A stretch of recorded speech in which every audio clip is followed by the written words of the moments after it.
엄마도 잘못하면 아빠가 발로 찬단 말이야. 7살 소은의 작은 발이 인형을 차는 순간 공원의 시간이 멈춰버렸습니다. 벤치에 앉아있던 유미의 얼굴이 창백해졌고 옆에 앉은 서윤의 눈이 커졌습니다. 소은아, 그게 무슨 말이니? 서윤의 떨리는 목소리에 소은은 천진난만하게 대답했습니다. 응, 아빠가 그랬어. 엄마가 나쁜 짓 하면 혼내줘야 한다고. 그래서 아빠가 엄마 배를 발로 찼어. 엄마가 아프다고 울었는데 아빠가 잘못했으니까 참으라고 했어. 유미의 손이 무의식적으로 갈비뼈를 감쌌습니다. 그곳에는 아직도 멍든 자국이 남아 있었습니다. 특전사 출신에 강인했던 그 여자가 지금은 7살 딸의 말 한마디에 무너져 내리고 있었습니다. 유미야, 서윤의 부르는 소리가 아득했습니다. 유미는 알고 있었습니다. 이제 더 이상 숨길 수 없다는 것을, 은혜라는 이름의 감옥에서 벗어나야 할 때가 왔다는 것을. 그 전에 잠깐, 무료로 하실 수 있는 좋아요와 구독은 영상 제작에 아주 큰 힘이 됩니다. 알림 설정까지 해주시면 새로운 이야기를 가장 먼저 보실 수 있습니다. 사연 들어보시고 댓글로 의견 남겨주세요. 그럼 바로 시작하겠습니다. 유미의 손이 태권도장의 문을 여는 순간 7년 전 그날이 떠올랐습니다. 특전사 제7공수여단에서 마지막 고공 강화 훈련을 받던 날이었습니다. 1000m 상공에서 로프가 끊어지는 바람에 추락했고 왼쪽 다리에 심각한 부상을 입었습니다. 의사들은 다시는 군복무를 할 수 없다고 했죠. 그때까지만 해도 유미는 자신의 미래를 확실히 알고 있었어요. 명예전역 후 태권도장을 열고 아이들에게 자기 방어를 가르치며 살아갈 계획이었습니다. 특전사에서 배운 모든 것을 아이들에게 전해주고 싶었어요. 하지만 운명은 다른 계획을 가지고 있었습니다. 재활 치료를 받던 중 아버지 철근이 교통사고를 당했어요. 트럭과 정면 충돌한 아버지는 의식불명 상태로 응급실에 실려왔습니다. 유미에게 아버지는 세상 전부였어요. 특전사 30년을 복무하며 나라를 지킨 군인이자 딸에게 강인함과 정의로움을 가르쳐준 스승이었습니다. 환자 보호자이신가요? 그때 나타난 사람이 민석이었어요. 35살의 외과 의사로 차분하고 신뢰감 있는 모습이었습니다. 민석은 밤새도록 수술을 집도했고 기적적으로 아버지의 생명을 구해냈어요. 아버지를 얼마나 사랑하시는지 보였습니다. 그 마음이 아버지께 힘이 되셨을 거예요. 민석의 말에 유미는 감동받았어요. 수술비를 받지 않겠다고 말하며 회복 기간 내내 극진히 보살펴 주었습니다. 아버지는 민석을 내 생명의 은인이라며 극찬했어요. 유미야, 저렇게 좋은 사람은 흔치 않아. 의사로서도 훌륭하고 인품도 바르니까 말이다. 아버지의 말에 유미도 점차 민석에게 마음을 열기 시작했습니다. 민석은 유미의 과거를 존중해 주었고 다친 다리에 대해서도 전혀 개의치 않는다고 했어요. 당신의 상처는 나라를 위해 얻은 훈장입니다.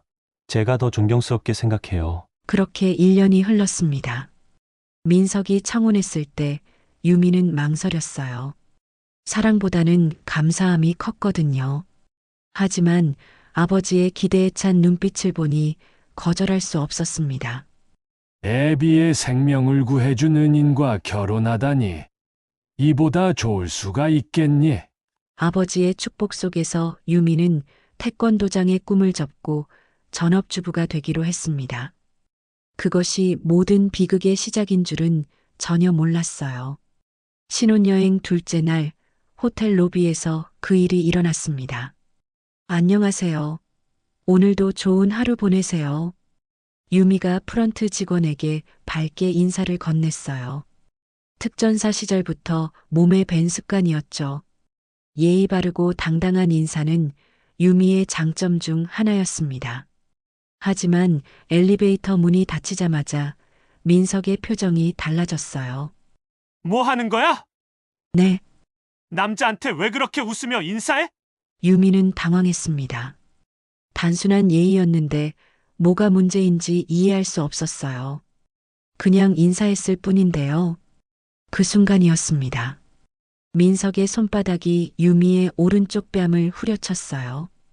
예상치 못한 충격에 유미는 그 자리에 얼어붙었습니다. 귀가 웅웅거렸고 뺨이 화끈거렸어요. 특전사 훈련에서 수많은 고통을 견뎌냈던 유미였지만 이건 달랐습니다. 육체적 고통보다 정신적 충격이 훨씬 컸어요.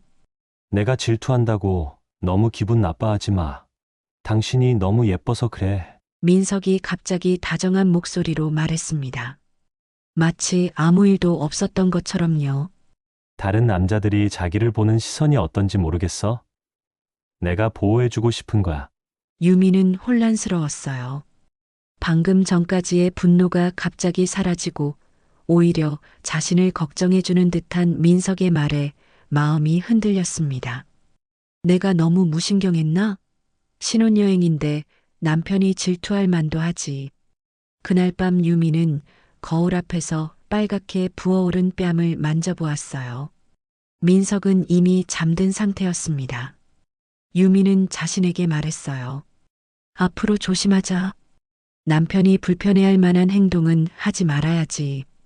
그것이 첫 번째 양보였습니다.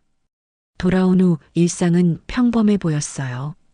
민석은 다시 다정한 남편이 되었고 유미도 그날의 일을 잊으려 노력했습니다.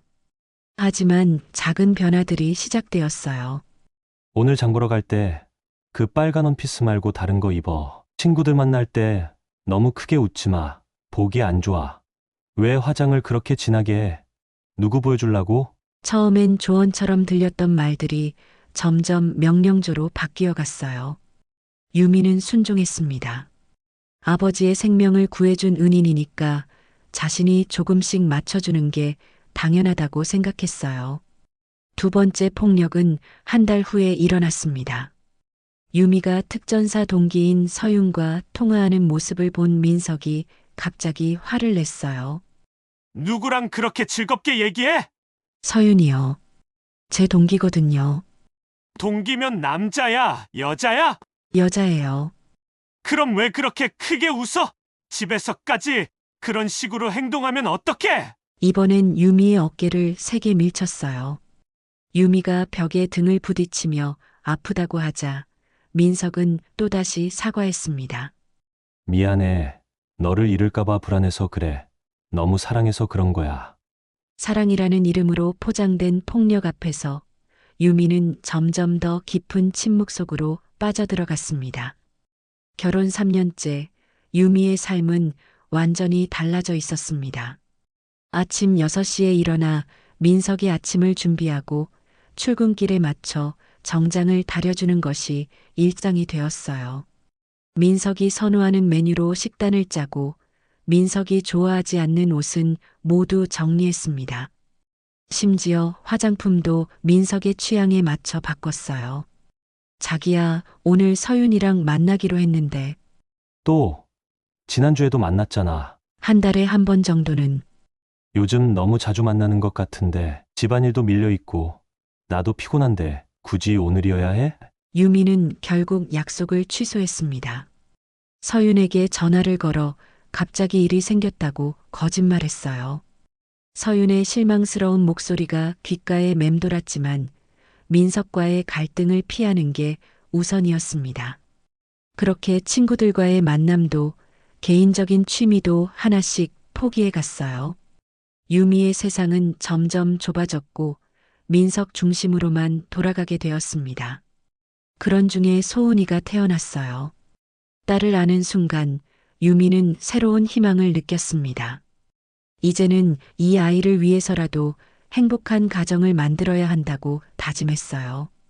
하지만 민석의 통제는 더욱 심해졌습니다. 소은이 때문에 너무 웃지 마. 아이가 엄마를 우습게 볼 수 있어. 육아 동호회 같은 건 들지 마. 괜한 사람들이랑 어울리면 좋지 않아. 소은이한테 내 흉을 보지 마. 아빠에 대한 존경심을 잃으면 교육에 좋지 않다고. 유미는 민석의 말이 맞다고 스스로를 설득했어요. 아이를 위해서라면 자신이 조금 참는 게 당연하다고 생각했습니다. 소은이가 7살이 된 어느 날 저녁 끔찍한 일이 벌어졌어요. 왜 집이 이렇게 어수선해?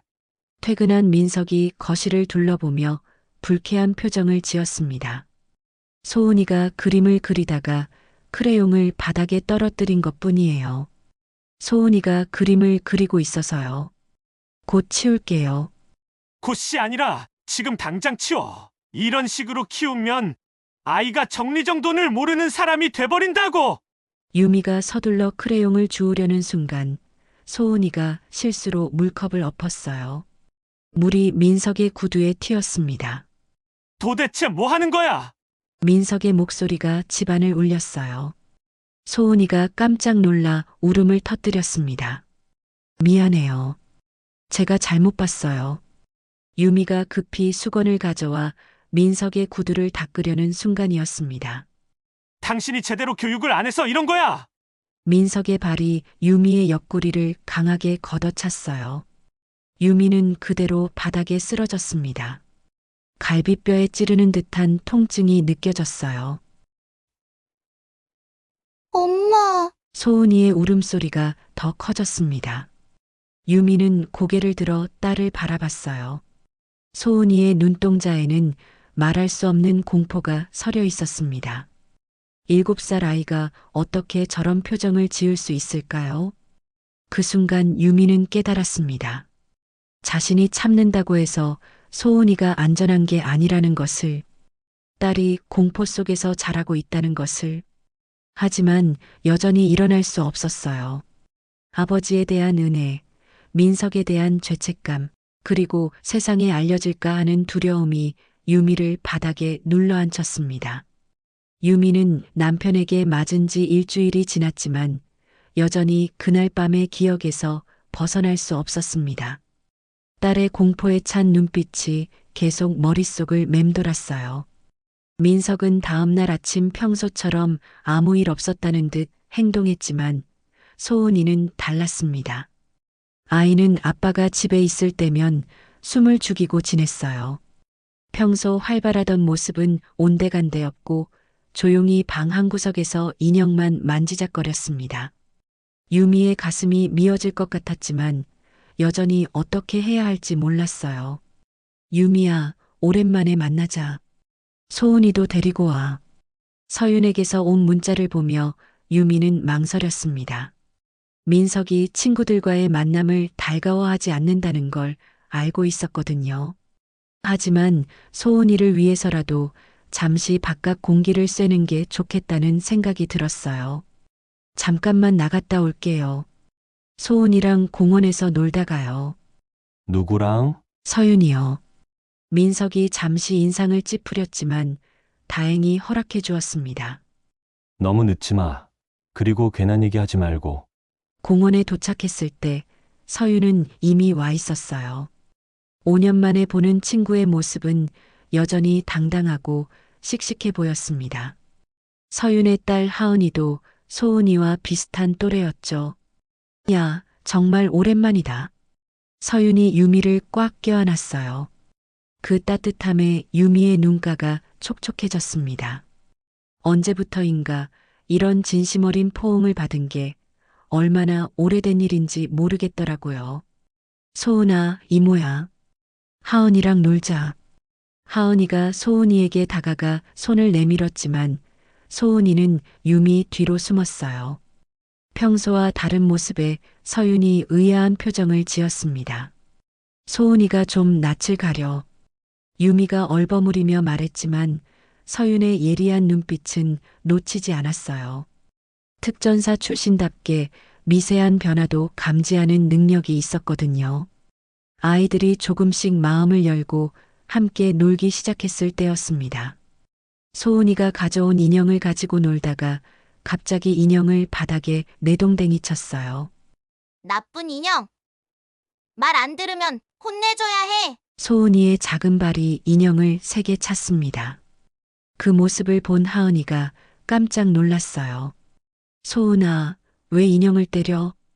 엄마도 잘못하면 아빠가 발로 찬단 말이야. 순간 공원의 시간이 멈춘 것 같았어요. 서윤의 얼굴이 굳어졌고 유미는 온몸이 얼어붙었습니다. 소은아, 그게 무슨 말이니? 서윤의 목소리가 떨리고 있었어요. 응. 아빠가 그랬어. 엄마가 나쁜 짓 하면 혼내줘야 한다고. 그래서 아빠가 엄마 배를 발로 찼어. 엄마가 아프다고 울었는데 아빠가 잘못했으니까 참으라고 했어. 유미의 세상이 무너져 내렸습니다. 자신이 그토록 숨기려 했던 비밀이 7살 딸의 입에서 튀어나온 거예요. 손이 떨려서 제대로 주먹을 쥘 수도 없었습니다. 유미야. 서윤이 유미의 어깨를 잡았어요. 친구의 눈빛에는 충격과 분노, 그리고 안타까움이 뒤섞여 있었습니다. 이게 무슨 일이야? 설마. 아니야. 소은이가 착각한 거야. 유미가 급하게 변명했지만 이미 늦었어요. 서윤은 모든 걸 눈치챘습니다. 유미야, 이제 그만 솔직하게 말해봐. 서윤이 유미의 손을 꽉 잡았습니다. 아이들은 조금 떨어진 곳에서 그네를 타고 있었어요. 유미는 고개를 돌려 딸을 바라봤습니다. 소은이의 밝은 웃음소리가 들렸지만 그 웃음 뒤에 숨겨진 상처를 이제는 외면할 수 없었어요. 정말 아무것도 아니야. 부부 사이에 있을 수 있는 일이고, 부부 사이에 폭력이 있을 수 있는 일이라고. 서윤의 목소리가 날카로워졌어요. 특전사 시절 함께 훈련받던 그 단호함이 그대로 묻어났습니다. 유미야, 나 바보 아니야. 내 표정 보면 다 알겠어. 언제부터였어? 유미의 입술이 떨렸습니다. 5년 동안 혼자 감춰왔던 비밀이 목구멍까지 올라왔다가 다시 내려갔어요. 하지만 서윤의 진심 어린 눈빛을 보니 더 이상 거짓말할 수 없었습니다. 신혼여행 때부터였어. 작은 목소리로 내뱉은 고백이었지만 서윤에게는 천둥 소리처럼 들렸어요. 신혼여행 때부터라고? 그럼 벌써 7년째라는 거야? 유미가 고개를 끄덕였습니다. 눈물이 뺨을 타고 흘러내렸어요. 5년 동안 누구에게도 말하지 못했던 고통이 한꺼번에 쏟아져 나왔습니다. 처음엔 그냥 질투라고 생각했어. 나를 사랑해서 그런다고 말하더라고. 그리고 아버지 생명을 구해준 은인이니까. 은인이면 뭐야? 그게 널 때릴 이유가 돼? 서윤의 목소리에 분노가 섞여 있었어요. 하지만 유미는 여전히 민석을 감쌌습니다. 내가 조심하지 못해서 그런 것 같아. 너무 무신경하게 행동했나 봐. 유미야, 지금 내가 무슨 말을 하고 있는 거야? 서윤이 유미의 어깨를 돌려 정면으로 마주보게 했어요. 넌 지금 은혜를 갚는 게 아니라 딸을 잃고 있는 거야. 소은이 봤지? 애가 폭력을 당연하게 생각하고 있어. 이게 정상이라고 생각해? 그 말에 유미의 가슴이 철렁 내려앉았습니다. 소은이가 인형을 발로 차며 했던 말이 다시 떠올랐어요. 엄마도 잘못하면 아빠가 발로 찬단 말이야. 하지만 아빠가 알면. 아빠가 뭐? 딸이 맞고 사는 걸 원하시겠어? 서윤의 말이 유미의 마음을 후벼 팠습니다. 아빠가 알게 되면 얼마나 실망할까, 은인에게 어떻게 이런 일이 일어날 수 있을까 자책할까봐 두려웠어요. 하지만 서윤의 말이 맞았습니다. 아빠는 딸이 고통받는 걸 원하지 않을 거예요. 유미야, 이제부터 달라져야 해. 내가 변하지 않으면 소은이까지 똑같은 길을 걷게 될 거야. 그날 밤 유미는 잠들지 못했습니다. 서윤의 말이 계속 머릿속을 맴돌았어요. 옆에서 잠든 민석을 바라보며 처음으로 생각했습니다. 이 사람이 정말 나를 사랑하는 걸까? 다음 날부터 유미는 조금씩 변화를 시작했어요. 서윤의 조언에 따라 다친 다리의 재활 운동을 다시 시작했습니다. 특전사 시절 배웠던 체력 훈련도 조금씩 익숙해져 갔어요. 민석이 없는 시간에 몰래 했지만 몸이 조금씩 예전 이강인함을 되찾아가는 게 느껴졌습니다. 하지만 민석은 예리했어요. 유미의 미세한 변화도 놓치지 않았습니다. 요즘 뭔가 달라 보이는데 그런가요? 전보다 말대답도 늘었고 눈빛도 달라졌어. 혹시 누구 만나고 있는 거 아니야? 유미의 심장이 빠르게 뛰었습니다. 하지만 이번에는 예전처럼 움츠러들지 않았어요. 서윤의 말이 힘이 되었거든요. 아무도 만나지 않았어요.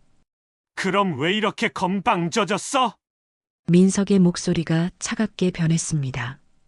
유미는 알았어요. 폭풍이 몰아칠 거라는 걸. 그날 저녁 민석이 평소보다 일찍 들어왔습니다. 얼굴에는 좋지 않은 기색이 역력했어요. 유미는 본능적으로 위험을 감지했지만 이번에는 예전처럼 두려움에 움츠러들지 않았습니다. 오늘 병원에서 내 친구 서윤이라는 사람이 찾아왔더라. 유미의 심장이 쿵 내려앉았어요. 서윤이 병원에 갔다는 건 예상치 못한 일이었습니다. 무슨 일로요? 나에 대해 이상한 걸 캐묻더라고. 우리 부부 관계가 어떤지, 집에서는 어떻게 지내는지 말이야. 민석의 목소리가 점점 차가워졌어요. 유미는 서윤이 무엇 때문에 그런 행동을 했는지 알 수 있었습니다. 친구가 자신을 걱정해준 마음은 고마웠지만 동시에 불안하기도 했어요. 설마 그 여자한테 우리 얘기를 한 거야? 아니에요. 그 거짓말 하지 마. 민석이 갑자기 소리를 질렀습니다. 소은이가 방에서 나와 불안한 표정으로 거실을 바라봤어요. 소은아, 방에 들어가 있어. 유미가 딸에게 말했지만 소은이는 움직이지 않았습니다. 아이는 본능적으로 엄마에게 무슨 일이 일어날지 알고 있는 것 같았어요. 네가 밖에서 나에 대해 험담을 하고 다니는구나. 민석이 유미에게 다가왔습니다. 예전 같았으면 유미는 벌써 무릎을 꿇고 사과했을 거예요. 하지만 지난 몇 주간의 재활 훈련과 서윤의 조언이 유미를 지탱해 주었습니다. 험담한 적 없어요. 지금 나한테 대드는 거야? 민석의 손이 유미의 휴대폰을 낚아챘어요. 화면을 확인하려는 순간 유미가 그의 손목을 잡았습니다. 제 폰이에요. 뭐? 민석이 황당하다는 표정으로 유미를 바라봤어요. 이런 반항은 처음이었거든요. 돌려주세요. 이 여자가 지금 민석이 유미의 어깨를 세게 밀쳤습니다. 하지만 이번에는 달랐어요. 재활로 되찾은 체력과 특전사 시절의 반사신경이 되살아났습니다. 유미는 뒤로 밀려나지 않고 중심을 잡았어요. 왜 안 넘어져? 민석이 당황하며 이번에는 주먹을 휘둘렀습니다. 하지만 유미는 침착하게 그의 손목을 잡아 비틀었어요. 특전사에서 배운 급소 제압술이었습니다. 민석이 비명을 지르며 바닥에 엎어졌습니다. 유미는 그의 등 뒤에서 팔을 꺾어 움직이지 못하게 눌렀어요. 7년 만에 되찾은 자신의 힘이었습니다. 소은아, 전화기 가져와. 유미의 목소리는 놀랍도록 침착했어요. 딸이 떨리는 손으로 전화기를 건네자 유미는 단호하게 번호를 눌렀습니다. 여보세요, 112죠. 가정폭력 신고합니다. 민석이 바닥에서 몸부림쳤지만 유미의 제압은 완벽했어요. 특전사 제7공수여단에서 배운 기술은 여전히 몸에 남아 있었습니다. 엄마, 소은이가 조심스럽게 다가왔어요. 아이의 눈에는 더 이상 공포가 아닌 안도감이 서려 있었습니다. 엄마가 아빠를 막아선 모습을 보며 처음으로 안전함을 느끼고 있는 것 같았어요. 소은아, 괜찮아. 이제 아무도 우리를 괴롭히지 못해. 그날 밤 경찰이 도착했을 때 유미는 차분하게 모든 상황을 설명했습니다. 7년간 참았던 모든 폭력을 은혜라는 이름으로 감춰왔던 모든 고통을 처음으로 세상에 드러낸 순간이었어요. 법정에 서는 날 유미는 검은색 정장을 입었습니다. 특전사 시절 입던 군복만큼이나 단정하고 당당한 모습이었어요. 방청석에는 서윤이 앉아 있었고 그 옆에는 아버지 철근이 있었습니다. 아버지의 얼굴은 창백했어요. 며칠 전 유미에게서 모든 진실을 들었을 때의 충격이 아직 가시지 않은 것 같았습니다. 나를 구해준 사람이 내 딸을 괴롭혔다고 하며 믿을 수 없어 했던 아버지의 모습이 유미의 가슴을 아프게 했어요. 증인 이유미 씨, 선서하시겠습니다. 유미가 증인석에 섰을 때 법정 안이 조용해졌습니다. 민석은 변호인 옆에 앉아 유미를 째려보고 있었어요. 그 시선에 한때는 위축되었을 유미였지만 이제는 달랐습니다. 지난 7년간 피고인 정민석으로부터 지속적인 가정폭력을 당했습니다. 유미의 목소리는 떨리지 않았어요. 명확하고 단호했습니다. 신혼여행 첫날부터 시작된 폭력은 점차 일상이 되었습니다. 처음에는 질투와 사랑의 표현이라고 믿었어요. 하지만 그것은 저를 지배하고 통제하려는 수단이었습니다. 유미는 차근차근 증언을 이어갔어요. 뺨을 맞았던 제주도에서의 일, 친구들과의 만남을 제한당했던 일들, 그리고 딸 앞에서 발로 차였던 그날까지.